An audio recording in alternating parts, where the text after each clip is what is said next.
السلام علیکم ورحمۃ اللہ وبرکاتہ۔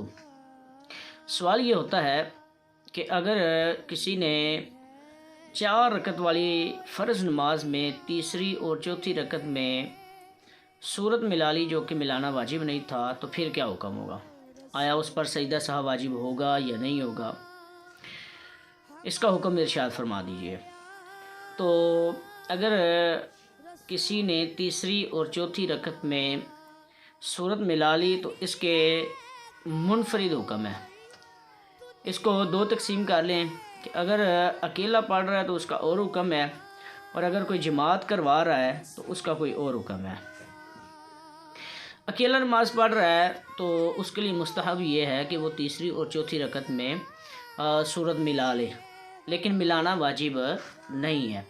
اور دونوں کے لیے جو ہے مشترک حکم یہ ہے کہ دونوں صورتوں میں سجدہ سہو واجب نہیں ہوگا، یعنی کہ اگر کوئی اکیلا نماز پڑھ رہا ہو یا پھر امامت کے فرائض سر انجام دے رہا ہو تو اس کے ساتھ سجدہ سہو واجب نہیں ہوگا تیسری اور چوتھی رکعت میں سورت ملانے کے ساتھ۔